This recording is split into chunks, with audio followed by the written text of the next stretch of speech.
between the hours of 3 and 5 a.m., there is a sacred stillness that settles over the earth. It is not merely a quieter time, it is a divinely appointed moment, an atmosphere charged with clarity and spiritual openness. While the rest of the world lies asleep, heaven is wide awake.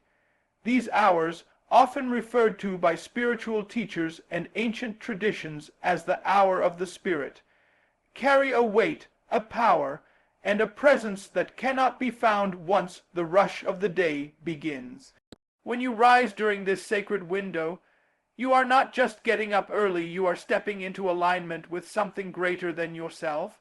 This is the time when the distractions are few, when your phone is silent, when social media hasn't started screaming for your attention, and when the mind is most sensitive to divine direction.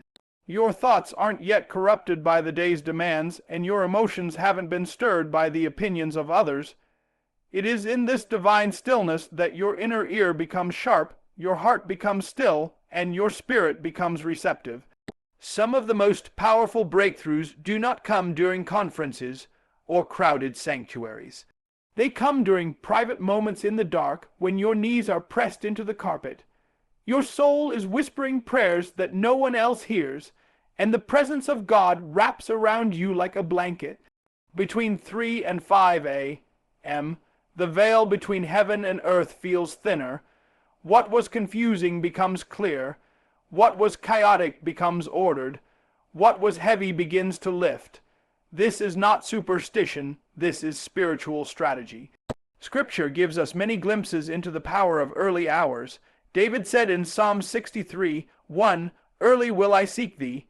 Jesus, our ultimate example, withdrew often before dawn to commune with the Father. Why? Because when you wake up early to meet with God, you're saying, "Lord, you are my priority. Before I check my messages, I check in with you. Before I enter into meetings, I enter into your presence." There's a reason hell wants you exhausted. There's a reason your flesh fights the alarm clock. Because hell knows what happens when a focused, spiritually alert believer begins to walk in daily alignment with heaven's rhythm. When you start your day in divine alignment, the rest of your day falls under divine order. You make decisions not out of fear or pressure, but out of wisdom and peace. You respond, not react. You lead, not follow. You command the atmosphere around you because you've already submitted to the atmosphere within you. Now, don't confuse alignment with emotional hype. This isn't about waking up and running laps around your kitchen in excitement. This is about intimacy before activity. It's about becoming still enough to hear your name called by the one who made you. It's in the quiet that purpose is whispered. It's in the quiet that your next steps are ordered. You don't need more motivation, you need revelation. And revelation rarely shouts, it speaks in whispers to those who are awake enough to listen. Some of you are wondering why things aren't shifting, why doors aren't opening, why clarity hasn't come. But you're trying to fight spiritual battles in natural strength. You're trying to find purpose in crowded rooms when your assignment was waiting for you at 4 a.m. You're asking God for miracles, but He's been waiting for a meeting. You say, "Lord, speak to me." And He says, "I was waiting for you this morning," but you hit snooze again. Wake up, not just physically, wake up spiritually. Realign your schedule with heaven's. You don't need more hours in the day, you need to give your best hours to the one who holds the day in his hands. There is favor in the early hours. There is strategy in the stillness. There is wisdom in the quiet. Some of your greatest creative ideas, your most powerful prayers, your strongest sense of direction will not come in the chaos. They will come in the consecrated moments before the sun rises. If you want uncommon results, you must adopt uncommon habits. If you want to walk in purpose, you must schedule divine appointments, and they begin between 3 and 5 a.m. That is when your spirit is uncluttered. That is when God pours out insight. That is when you no longer just live by routine, you live by revelation. And once your life becomes rooted in that level of divine alignment, everything around you starts to change. Because now you're not just chasing success, you're walking in kingdom strategy. So don't waste the window. Don't sleep through your encounter. The early hours are not just for productivity, they are for alignment, for instruction, for impartation. That's where giants are trained. That's where warriors are built. That's where leaders are born, and that is where you rise. Destiny is not a matter of chance, it is a matter of choice, and more than that, it is a matter of discipline. You can dream all day long, you can write vision boards until your walls are full, but if you do not master the art of discipline, your destiny will remain a fantasy.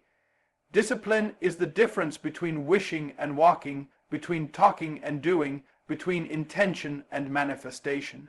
It is not gifted, it is grown. When God gives you a vision, He also expects you to cultivate the character to sustain it. That character is built in the quiet corners of your life, where no one claps, no one praises you, no one sees what you're doing. The gym at 4 a.m., the notebook you write in when the world is asleep, the fast you commit to when others feast, that's where destiny is developed. It's not in the spotlight, it's in the shadows. See, we live in a generation that glorifies comfort. We've made convenience the new idol, but there is no elevation without self-control, no power without restraint, no promotion without preparation. People cry out, God, enlarge my territory. But God says, can you manage what you already have?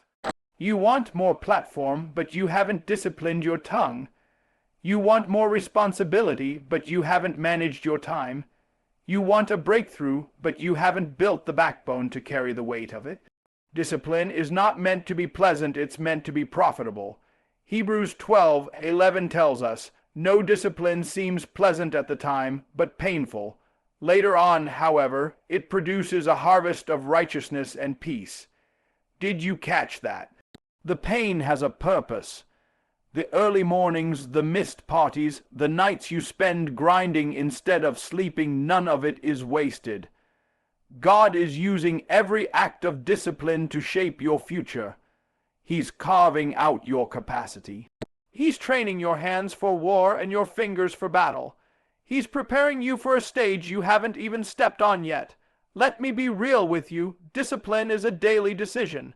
It's not something you feel your way into. It's not based on motivation, it's built on commitment. If you wait to feel like being great, you'll never get there. Champions don't wait for emotions, they rely on principles. That's why the great ones get up even when they're tired.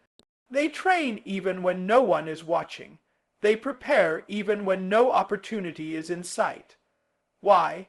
Because discipline doesn't depend on what's happening around you, it flows from what's happening inside of you. Every time you say no to laziness and yes to discipline, you are building a bridge toward your destiny. Every time you resist the urge to quit and press through discomfort, you are sculpting the future version of yourself. And let me tell you, that future version is counting on you to win today's battle. Discipline is your defense against destruction. It is what keeps you grounded when the pressure rises. It is what keeps you humble when success comes. It is what makes sure that your gift doesn't outgrow your character. Some people have talent but no self-control. They rise fast and fall faster. But when discipline becomes your foundation, storms may come, but you will stand. There's a reason most people avoid discipline. It requires sacrifice. It costs you comfort. It costs you ego. It costs you popularity. But what you lose in momentary pleasure, you gain in eternal progress. Don't trade your calling for convenience. Don't sell your soul to comfort zones. Nothing great was ever birthed from easy. Ask any successful person, and they'll tell you, discipline is the price of greatness. It's the alarm clock at 4 a.m. It's the hours of repetition. It's the silence of focus while others party. It's saying, not now, so you can say, I made it, later. It's sowing in obscurity so you can reap in visibility. It's walking past temptation, not because you don't feel it, but because you've decided your future is worth more than your feelings. God doesn't bless laziness. He doesn't anoint apathy. He doesn't promote passivity. He blesses faithful stewards. He raises disciplined servants. Jesus didn't just save souls, he lived with radical, unwavering discipline. Fasting, praying, retreating, rising early, he modeled the rhythm of a focused life. If the Savior needed discipline to fulfill his mission, what makes us think we can reach ours without it? So I need you to understand this. Your future is hiding in your routine. You don't need another prophecy, you need a plan. You don't need more potential, you need practice. You don't need more applause, you need more accountability. Destiny does not bow to dreams, it bows to discipline.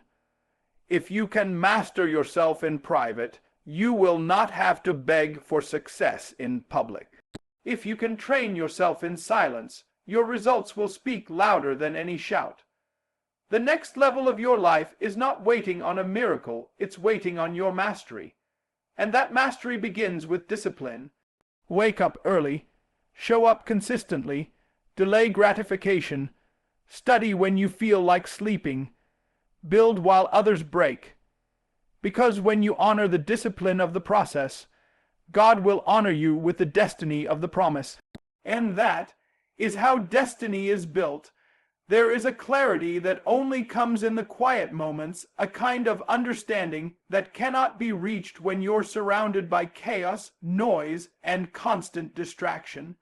Between the hours of 3 and 5 a.m., the world slows down just enough for your soul to catch up with your spirit. This is not just a natural quiet, it's a spiritual stillness. And if you learn how to enter into that space, if you discipline yourself to rise while others sleep, you will discover that clarity is not something you chase, it's something you align with. Mental clarity is a powerful gift. When your mind is clear, you make better decisions. You see opportunities you would have otherwise missed. You move with purpose instead of panic. But clarity cannot survive in clutter. You cannot hear the voice of wisdom when you're surrounded by the voices of worry. That's why God calls you to come away, not just physically, but mentally, to retreat into a space where you can recalibrate, refocus, and renew. Let me tell you, the early morning hours are not just good for your body, they are a sanctuary for your mind. That's the time when your thoughts are not yet weighed down by the problems of the day. That's when your imagination is still fresh. That's when your heart is more sensitive and your spirit more open. If you want to hear from God, if you want to understand your next move, if you want to walk in wisdom and not confusion, then give him your first hours, not your leftovers. Some of you are wrestling with decisions. You're praying for direction, you're asking for answers, but your mind is too crowded. Your soul is overstimulated. You've got voices from every direction: social media, television, the opinions of others, the pressure of performance, all speaking louder than the whisper of God. That's why clarity feels distant, but when you step into the stillness of the early morning, when you silence the outer noise, that's when the inner voice becomes clear. You don't need more information, you need revelation. Revelation doesn't shout, it whispers. It's not found in the scroll of your feed, but in the quiet of your focus. That's why Jesus would rise early and go to a solitary place. Because clarity is not found in the crowd, it is found in communion. You cannot receive instructions for your destiny when you're entangled in yesterday's distractions. Mental clarity is a weapon. When your mind is clear, you can't be manipulated by fear. You can't be controlled by circumstances. You stop reacting and start responding with wisdom. You stop following every trend and start moving with conviction. A clear mind makes a focused life, but you will never find that clarity if you wait until the middle of the storm to listen. You've got to rise before the battle begins. You've got to get your instructions before the day starts shouting at you. And let me say this, spiritual clarity is even more critical. Because you are not just a body walking through space, you are a spirit on a mission. You need clarity to discern what is sent by God and what is sent to distract you. You need clarity to know when to move and when to wait. You need clarity to separate emotion from truth.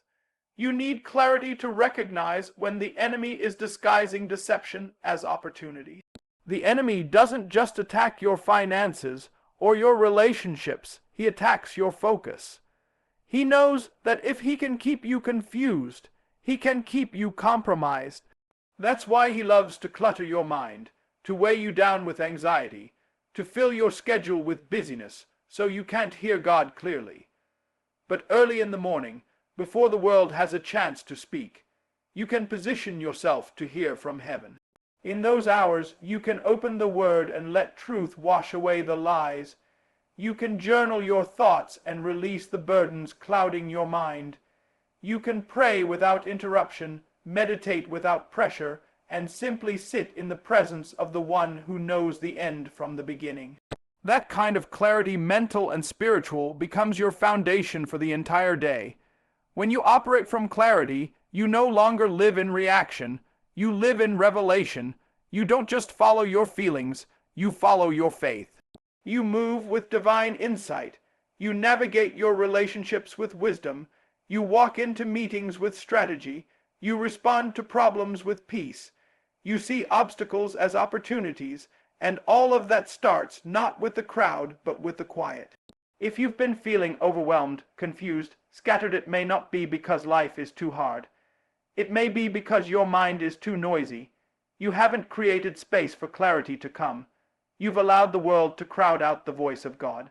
But you can take it back. You can reclaim your clarity. You can reset your rhythm. All it takes is a decision to rise before the rest of the world, to prioritize peace over pressure, to pursue purpose over pace. So tomorrow morning, when that alarm goes off between 3 and 5 a.m., don't see it as a burden. See it as an invitation to align your mind with truth, an invitation to anchor your soul in God, an invitation to rise above the noise and hear what the Spirit is saying. Because when your mind is clear and your spirit is grounded, there is nothing you cannot accomplish. That's the power of clarity. And that's the gift of the early hours. There is a season in your life where you will be called to build something that no one else understands. You will be stirred in the middle of the night with ideas, visions, blueprints, and instructions that don't make sense to the people around you. You'll try to explain it, but they won't see it. You'll try to show them glimpses, but they won't understand. Why? Because God didn't show it to them. He showed it to you. God is not obligated to make your vision make sense to anybody else. He entrusted it to you, not your friends, not your co-workers, not your family. When he whispered it into your spirit in the stillness of the early morning hours, he gave you something sacred. He gave you a seed, not a forest. And most people can't get excited about a seed. They only get excited when the fruit shows up. But visionaries, those called to build what others can't see, understand that greatness always starts in obscurity. You have to be willing to look crazy for a season. Noah built an ark before rain ever fell. Abraham packed his bags for a land he'd never seen. Joseph held onto a dream while sitting in a prison. David was anointed king, but went back to tending sheep. What do they all have in common? They were building before it made sense. They were constructing futures out of invisible materials. They were acting on a word, not a guarantee, and that takes faith, focus, and a willingness to walk alone. Don't expect applause while you're still in the blueprint phase. Don't wait for people to validate something they weren't called to create. People can only see what's visible. But when God gives you a vision, he expects you to work it out before it's visible. That's why the early hours are so important, between 3 and 5 a.m. When the world is quiet and distractions are silent, you can lay the foundation in prayer, in planning, in studying, in practicing, in refining. Those hours are for building the unseen. And if you don't respect the unseen, you'll never walk in the scene. You've got to build in silence before you ever speak in public. You've got to master in private what you hope to display in public. The early morning hours are where strategies are born, That's where you map out the next move, study the next step, strengthen your weaknesses, and sharpen your gifts. That's where God gives you not only vision, but also the discipline to carry it. And let me tell you, if you keep building, it will eventually speak for itself. You won't have to explain much when the thing starts to grow. You won't need to convince anybody once the results show up. But you have to endure the early phase when it's just you and God. That's the testing phase. That's the wilderness. That's where he separates the committed from the curious, because building in the dark requires conviction without confirmation. It's lonely sometimes, it's frustrating sometimes, but it's also the birthing ground of greatness. You're not behind, you're in incubation. You're not forgotten, you're being formed. You're not overlooked, you're being overhauled. God hides what he's developing, and he hides it for a reason. Because if it was exposed too soon, it would be judged prematurely. So while you're rising in the dark to work, to write, to train, to pray, to build, know that you are not behind. You are simply ahead of your time. That's why you can't stop. That's why you can't let the silence make you quit. Because your consistency in this hidden season will determine whether or not you're ready when visibility comes. God doesn't elevate unfinished vessels. He doesn't promote people who refuse to prepare. If you're going to walk in what you see in your spirit, you've got to build in the dark like the light is already coming. Some of you are waiting for a platform before you build. But God is saying, build the thing and I will bring the stage, work the vision and I'll release the provision, write the book and I'll send the readers, design the business plan and I'll open the doors, but I'm not giving harvest to people who won't plant. If you won't build when it's invisible, you're not ready for it to be seen. Understand this. The assignment to build is not a group project. It's not a popularity contest. It's a test of obedience. And obedience doesn't always feel good, but it always leads to good. God doesn't need you to be understood. He needs you to be obedient. He doesn't need you to be famous. He needs you to be faithful. So rise early, sketch the blueprint again, write another page, make another plan, speak another prayer, practice that pitch, train that skill, lay one more brick, because when the time comes, and it will, the thing you built in silence will roar in public. They may not see it now. They may laugh. They may ignore, but keep building. Because soon they will say, we always knew something was different.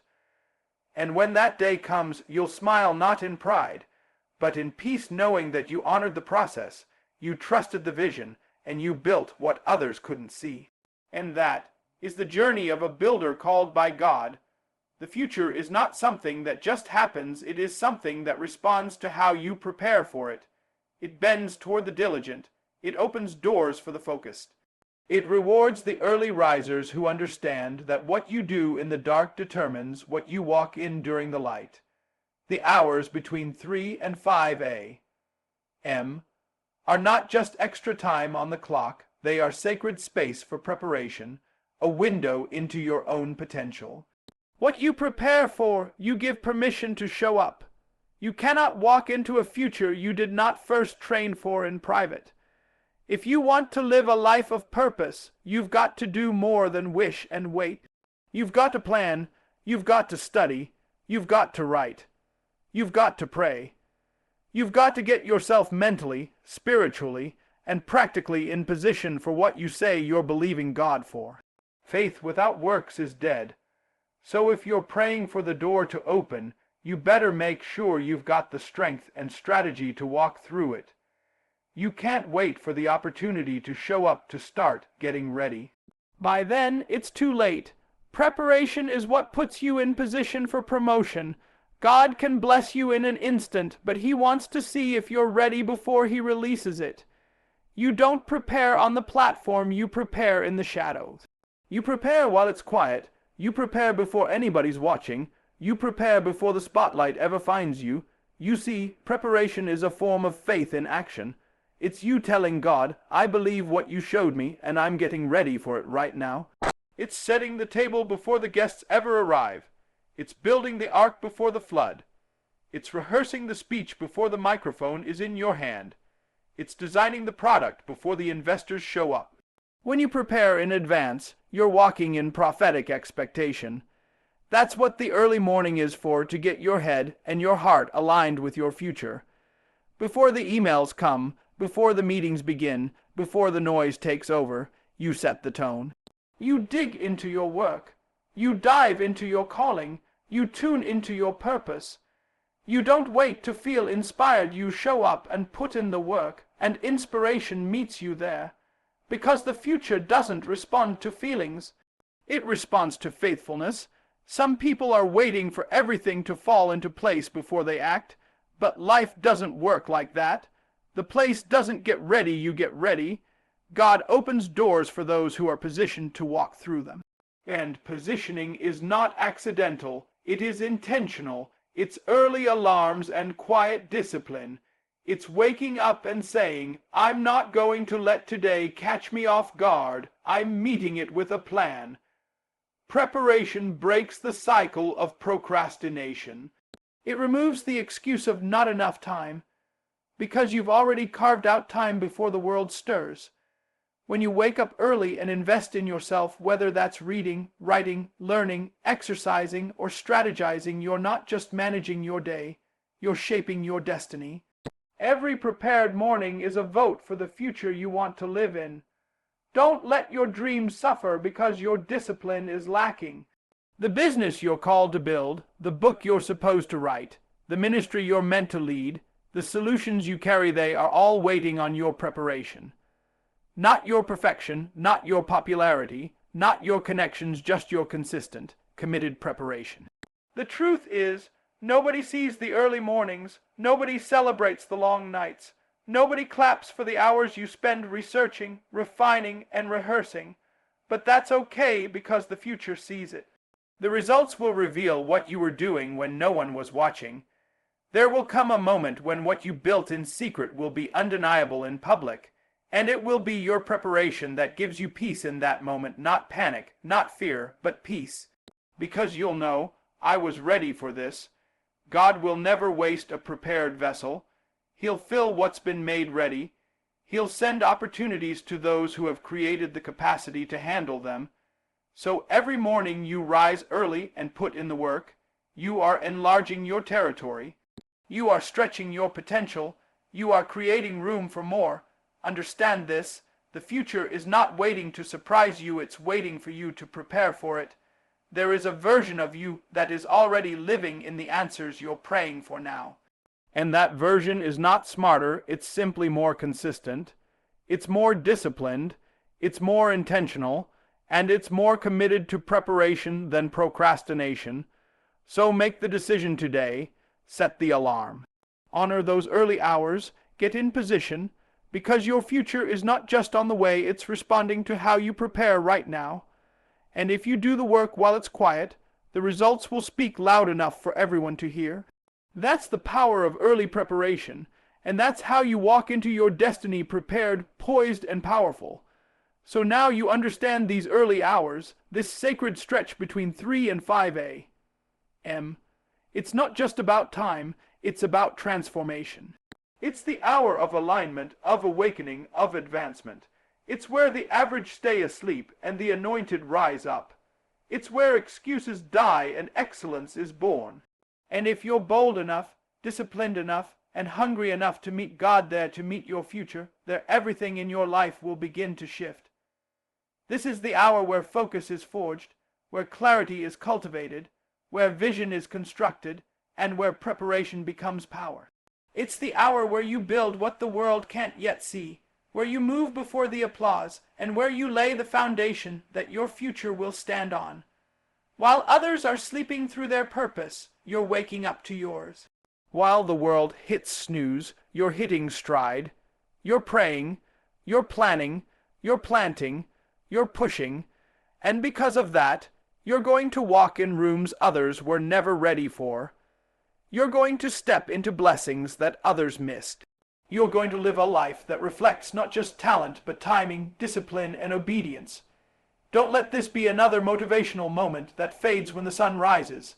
Let this be your new rhythm, your new covenant with yourself, your commitment to rise, to prepare, to sharpen your mind, to strengthen your spirit, and to show up before the world demands it. because what you do between 3 and 5 a.m. doesn't just change your day, it changes your destiny. Now go, set the alarm, answer the call, and build the life that's been waiting on the other side of your obedience. Your time is now.